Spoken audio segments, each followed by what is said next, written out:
As the Israeli offensive intensifies in Gaza, the humanitarian situation in the war-torn city continues to deteriorate. Reports from the ground depict scenes of widespread destruction, with residential buildings, hospitals, and essential infrastructure being targeted by Israeli airstrikes. Now, this operation took place in Rafah. This is the border town along the Egyptian border where over 1.4 million Gazans are now huddled. That's over half of Gaza's population who have fled other areas of fighting. Now, Israel says it wants to invade Rafah. Hospitals and medical facilities, already overwhelmed by the surge in casualties, are struggling to cope with the influx of injured civilians.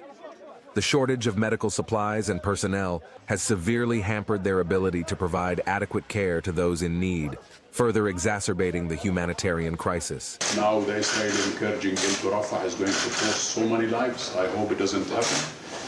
But we will work with you in order for us to save so many lives. So thanks for being with us. I appreciate your presence, your visit. The Israeli blockade on Gaza has severely restricted the movement of goods and people, exacerbating shortages of essential items and hindering humanitarian aid efforts. The blockade has effectively trapped Gaza's population in a dire situation, with little access to the outside world and limited means of escape from the violence. We believe it should massively increase. So there have been some improvements already, but at the moment, on average, you will see 200 trucks going into Gaza. And this needs to scale up to 500 trucks a day. We need more crossings. As the Israeli offensive continues to escalate, the people of Gaza remain trapped in a cycle of violence and suffering, with no end in sight to their ordeal.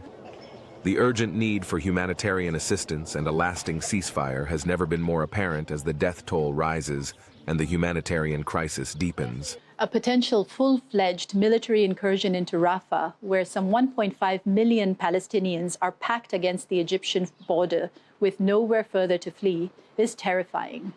An extremely high number of civilians, mostly women and children, will likely be killed or injured. We have warned against actions violating the laws of war.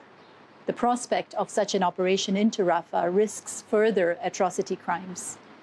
The world must not allow this to happen.